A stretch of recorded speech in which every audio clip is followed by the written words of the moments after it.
It's on. Fantastic. Well, I'm very pleased to have today a very special guest in the show. It's Yuri Rashkin. Or did I pronounce it right? you did great. And I have the great chance to speak to Yuri today in person. And Yuri is in Düsseldorf, and don't live far away from Düsseldorf. And so we met. It's, Hi, Yuri. Great to thank you. meet you. Great to meet you, Kristen. It's great. Yeah. I think So that it must have been meant to be. So cheers. we have a nice beer. Thank you. So our topic is, of course, Russia and Ukraine and all that awful stuff. I don't want to speak so much about the actual military situation because there are other people, but I know that you are a friend of Yuri Rashkin. And this is the man who has written a book together with the murdered Alexander Litvinenko. There isn't This too book. much. There isn't too much that I can share about this project. That this has been Yuri Filshinsky's project. I just think that he can very well speak for himself, but he I think feels that he is the one who is most responsible for the authorship of the book, and the person who was perhaps either financing or somehow involved with Boris Berezovsky wanted to have more of Litvinenko's name on it for almost marketing purposes. So, to what extent Litvinenko is involved in authorship of this is something that Yuri can, discuss for himself. But I think that it's remarkable that just over a period of years, the theory that has been expressed in the book has never been. There's never been any more realistic explanation for what happened, and I think that it's has become part of the reputation of the Russian regime. And a lot of it is due to both work by Yuri Filshtinsky and whatever amount of work was done by Litvinenko. The response to Litvinenko, the assassination of his, is, I think, what brings a lot of deserved attention to this story as well. You know, when I first heard about those things, I was still living at home. It was in the house of my parents. Or I was not living there, but I was frequently there, and it was in the year 2000, and there were those the apartment bombings which arrived.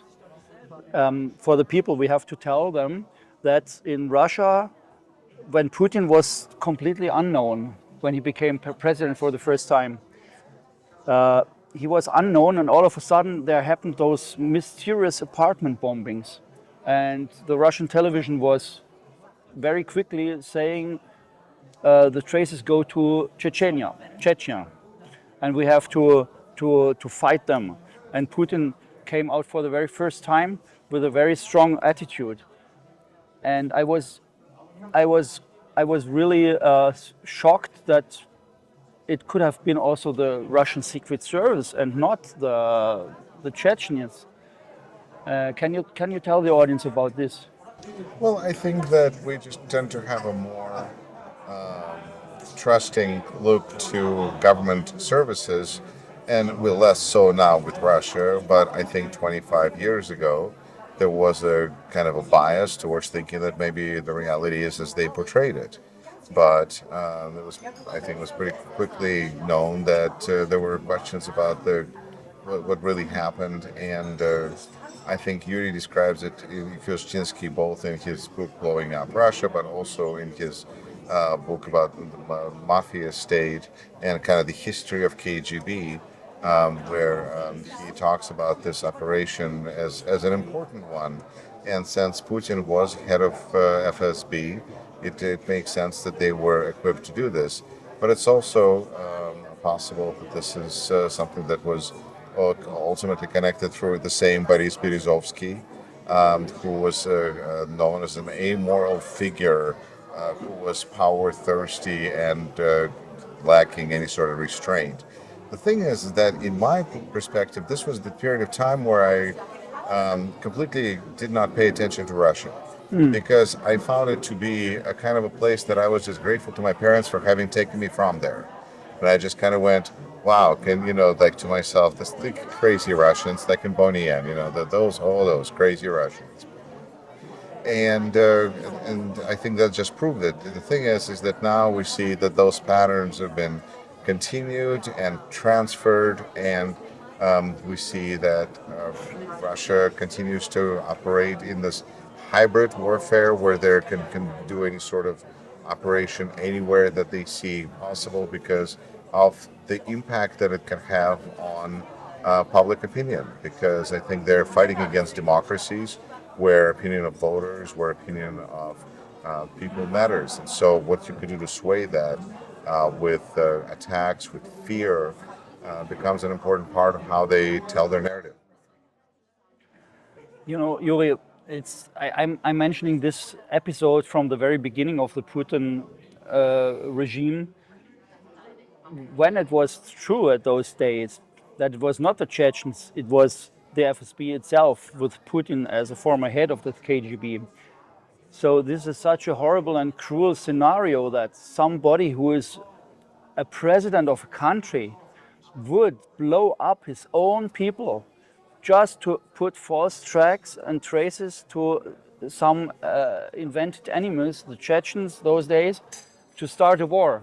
If somebody has a mindset like that, it's a guy who I will never want to deal with, and True, and nor should you.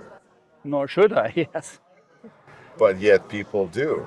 and that's the problem. That, that that's the point. You know, People deal with guys like that. They deal with the mafia, they deal with the devil, and they think they can win when they deal with the devil. I think the problem that we're seeing, play out right now in the United States is that there were people who were hoping that somehow by making a deal with the devil, they're going to make money, that it's going to be good for their pocketbook. Right. And it's not how that, like making deals with mafia, then they just run, destroy your business. So I think that we're seeing right now this play out when people thought they were making a deal with the devil, but I don't think that it's going to work out as they hoped. It's the devil. I mean, they haven't read the fairy tales. When you make a deal with the devil, you will lose. That's it. They, But apparently, if you just go deal, period, then I guess maybe nobody will remember. No, this is where Russian culture and its fairy tales, also I'm sure German fairy tales, should teach people something. they should, yes. Because there's a very wonderful story by Pushkin about the old man who caught a little fish, and the fish made his wishes come true, and his old woman just kept getting greedier and greedier and greedier until it all collapsed. And so I feel like, and I don't think I'm alone. They're kind of watching this kind of a case of greed on a cosmic scale play out that it's going to bring to some kind of a collapse, and hopefully just the old man involved. But I think it's going to affect a lot of people, and this is where I'm just grateful to be able to travel even now at these days because um, you read the headlines and you go, wow, what's going to be happening tomorrow? For how long can we go on like that? For sure. And I think that's it's an open question because we we know how it can work, and if we just had reasonable people in charge, we can fix things pretty fast. Absolutely. Yeah. But we're not, have we hit the bottom yet? That's interesting. If we would have reasonable people in charge. So in democracies, it's up to the people to elect their leaders. In dictatorships, it's up to the people to topple their leaders. But Because the leader is only concerned about survival and power. This is where you right, can blow up your people, you can do whatever you want, because if you don't do that, you could lose power, and then what's the point? It's a very selfish, kind of a amoral point of view, and I think it may be difficult for some people because in Western culture, we do have morals and ethics, and I find that in my Russian experience to be something that like empathy, it's a color of rainbow that Russian speakers do not see. It's like there is no, I don't see a color there, and it's empathy. And I think that's something that is very fundamental for us in trying to comprehend how people are looking at situation. If you don't have empathy at all, if that's not even part of your Right, calculations, right, you make different decisions. right. Empathy, that's the key word. How to get empathy. I mean, I'm, I, I mean, when I, we've seen Ukrainians make lots of wonderful movies about war. That I think that generates empathy. I think there's been many different movies made about but people that are making decisions, that are making in charge, do not have the burden of empathy at all. In my country, and that's a problem. I am an American citizen, how old were you when you came? Uh, 13. 13, okay. Yeah, and then so I have this kind of a burden, blessing, curse of speaking like perfect Russian, and having the voice of almost like voice of God in Russian, which is entertaining on its own because people go, "Wow, you sound like the newscaster who was doing the newscast during World War II, during Stalin's times." It was Yuri Rashkin who was speaking with a voice, and I kind of do that when I do it in Russian. People just kind of enjoy it, and that's like it's what it is. But at the same time, my country and the place where I live is America, Wisconsin, the state of Wisconsin, which is a great place to live. And I am actually honored to be a local elected official in Rock County, District 16. And so I'm involved in my community. And yet, but it's a question of identity. That's something that is being raised by Ukrainians quite a bit a lot. And I used to have it experience it in America in terms of genders. That's what people want to be identity. Forget it. But identity, first of all, it's about do you have a right to choose for yourself, or people look at you and decide for you and you have no choice? So when people look at me, like my identity is American. I'm from Russia, but I'm an American. But people, Russian speakers, look at me and go, "You're Jewish. You're a Russian Jew." And if I say, I have concerns about Israel policies, they go, "How can you, being a Jewish person, how can you not want the best for the state of Israel?" I go, "I'm an American." So the question of identity is a very fundamental one. And I think Ukrainians are struggling with it, and for some question, on some level, it's a question for every person. Absolutely. I think the identity is also a very important topic in Germany, where we are right now. It's interesting that you're here, and the kind of nationality after this incredible Adolf Hitler disaster, it was wiped out from our minds. When you put up a German flag, it's impossible. You're a Nazi. I was suffering of that when I was in the United States. I loved it that the people in the United States, everybody has the American flag in his garden. I like that. And it was 2006 when in Germany was the first time the World Championship of football, and all the people were running around with the German flag, and it was cool because we had the best football team. We had place number 3, I think, and that was the beginning of kind of a nationalism. But it was a healthy one. It was like we are Germans and we have our flag and we You like have a our right to be country. proud. Absolutely.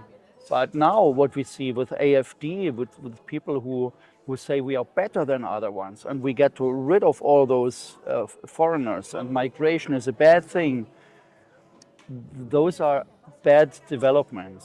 And we are very vulnerable for that.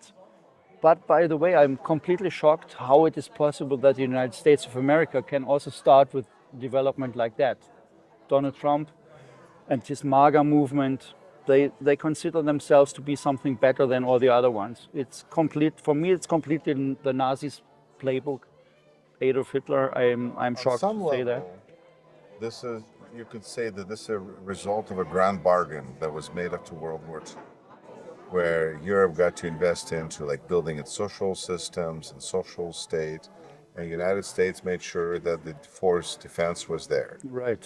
Right, but it would have been nice if we also would have invested in educating our people in humanities and in explaining those values to our people, because we left those in Europe and we just took the force.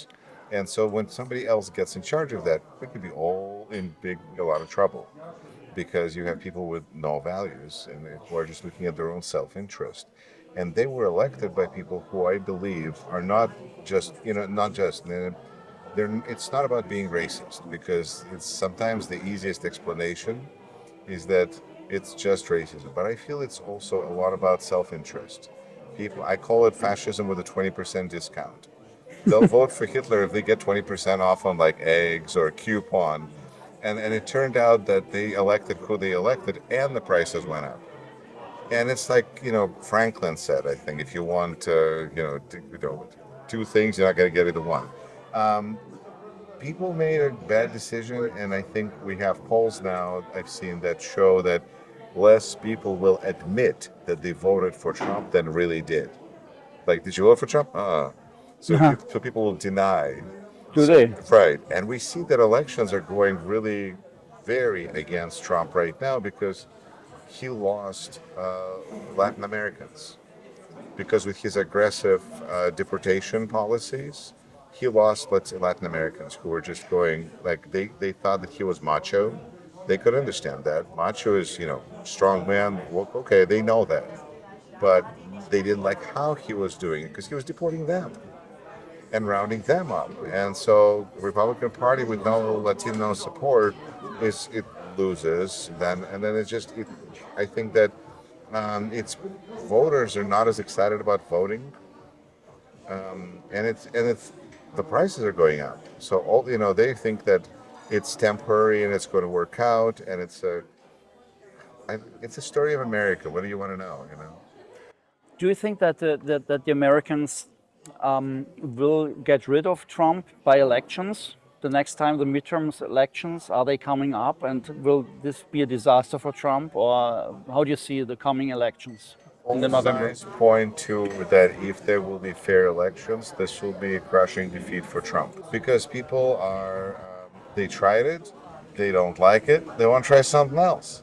They don't realize that once you try this, it's kind of hard to get out of it.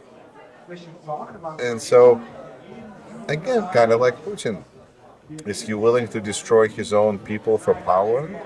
You bet. I Because, guess I so. mean, it's power. Yeah. He is even admitting that he will never accept an election that he would lose. Right. In his life, he never lost. He's always winning.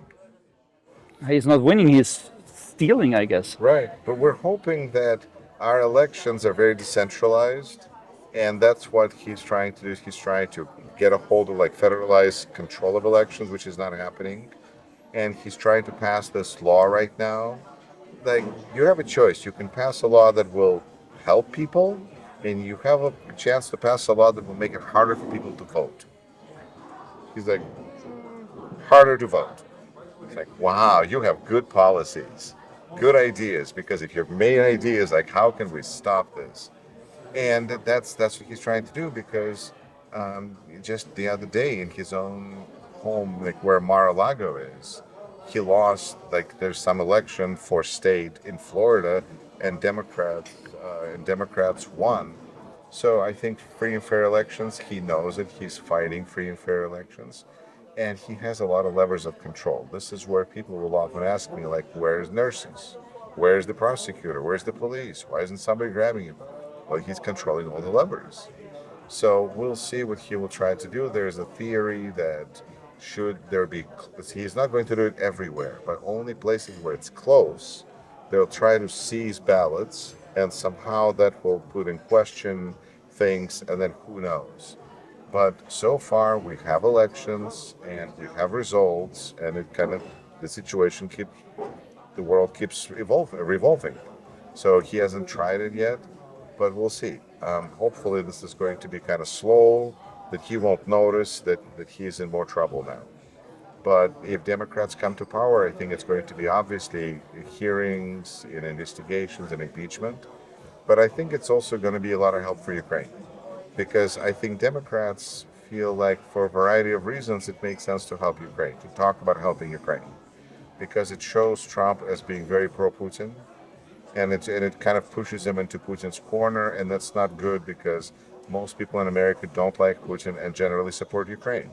They might not support spending money on Ukraine, but they don't want like Ukraine screwed. They like it's they see the fairness of it.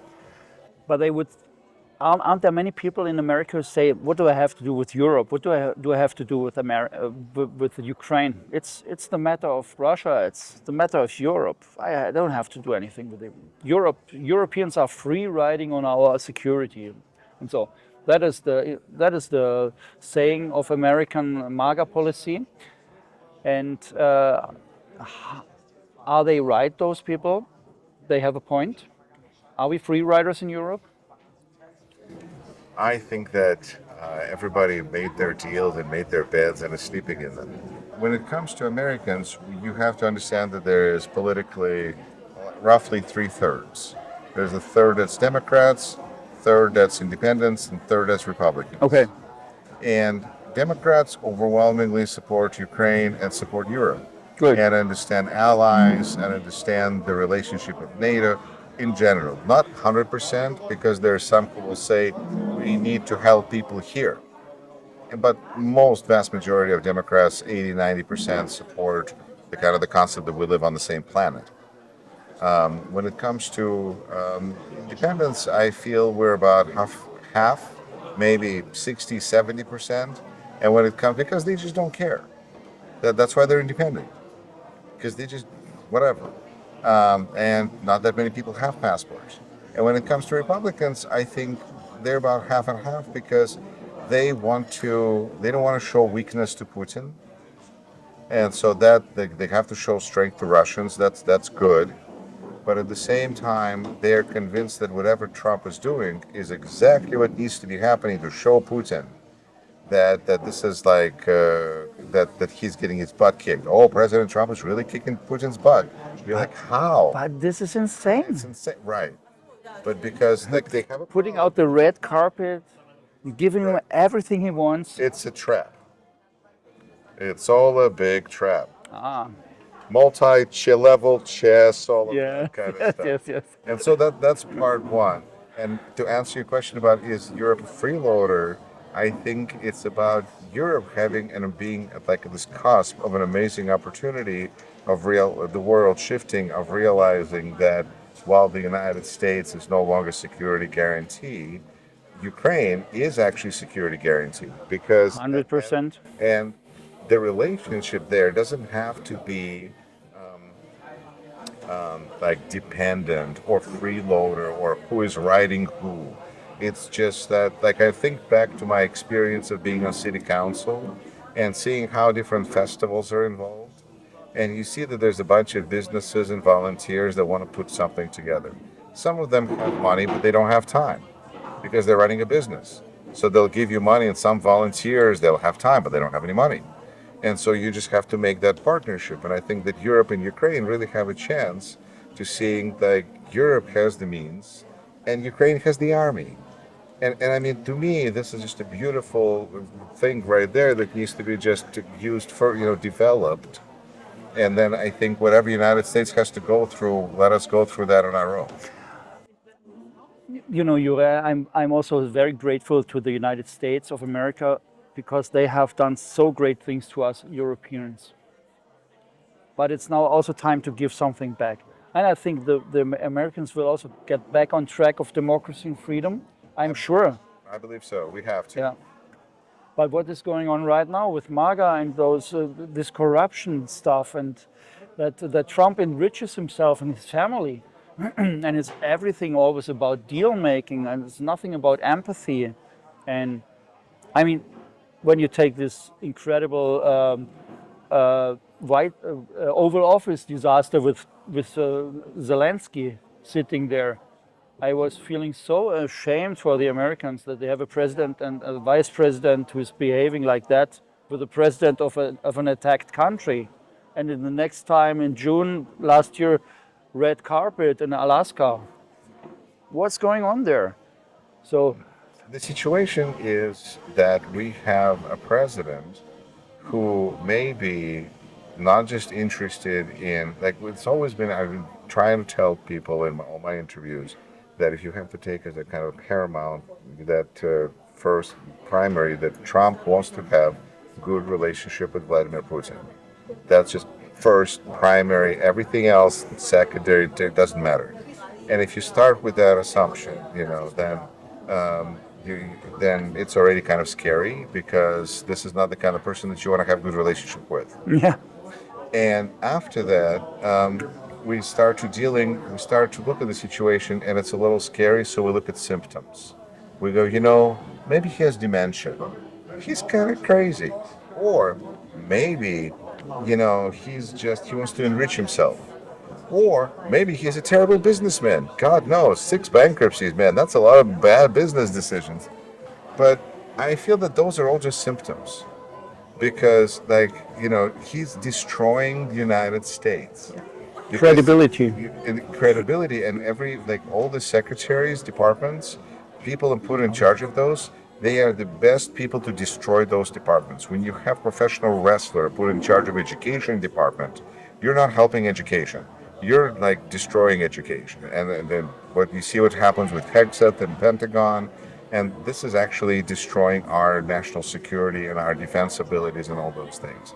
And we can describe and find any explanation, but the big one is almost like too scary to look at because it feels like if we're going to be secondary to Russia, if we're now like Russia's vassal state, then we don't get to have the best science. We don't get to have like if they're the empire and we have been conquered, then if you look at it from like empire point of view, and the good thing is, and I don't feel like we shouldn't acknowledge this to full extent. Let's just kind of pretend this is not happening, and we're just going to win the elections, and everything's going to be great.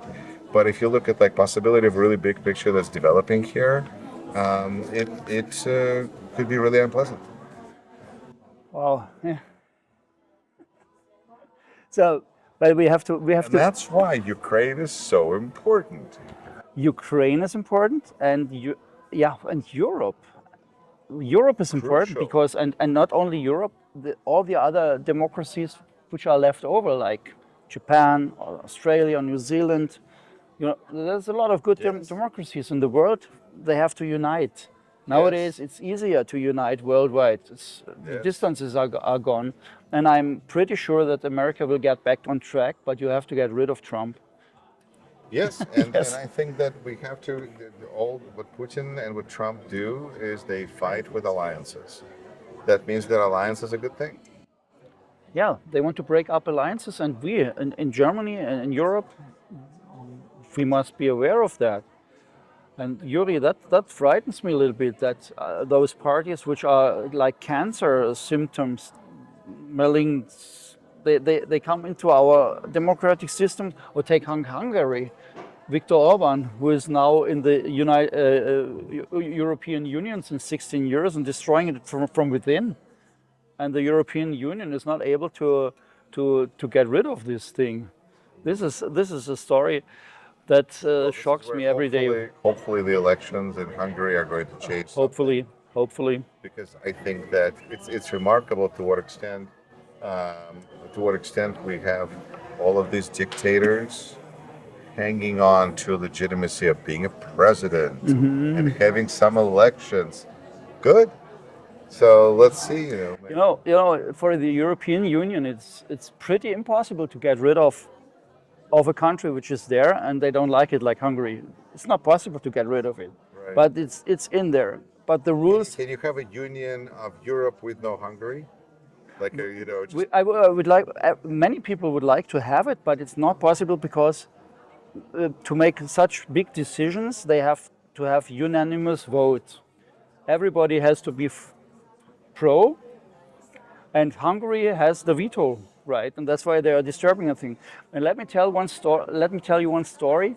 I think I know a solution which would be very unusual, but it should work, I guess.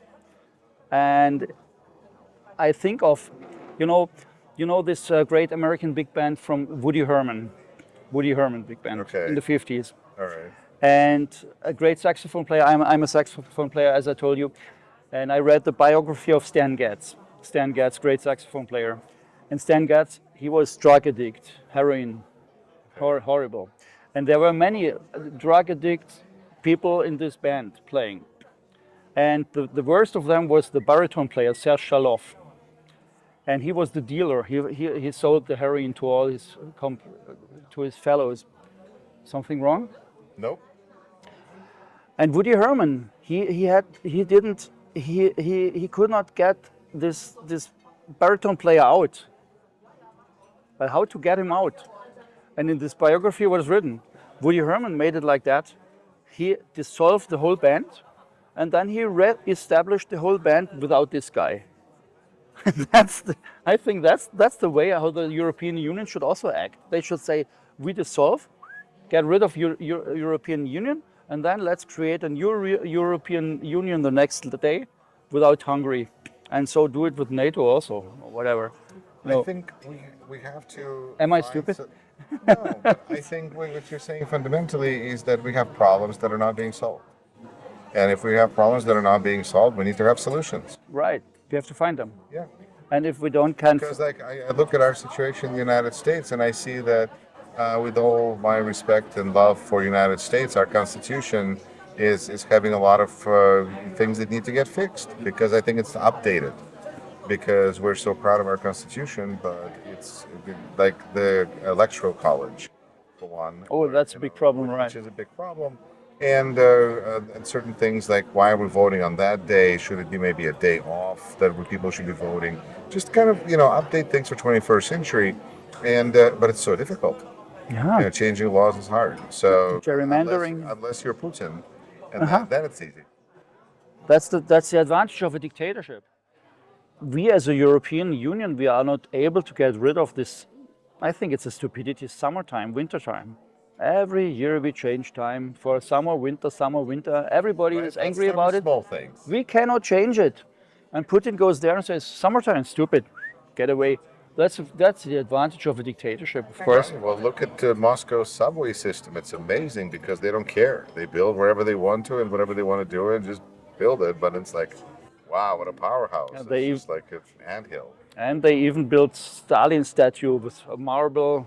Yeah, fantastic. Right. Beautiful. Brutalism all the way. Nah, okay. By the way, let's introduce ourselves again. I'm Christoph Müller. I'm a saxophone player and a YouTuber for the support of Ukraine and democracy and freedom. And I'm speaking with Yuri Rashkin. He has. I'm Yuri Rashkin. I'm a pianist and a bass player and a host of Rashkin Report, Rashkin Report News, and Rashkin Report. Subscribe on Substack.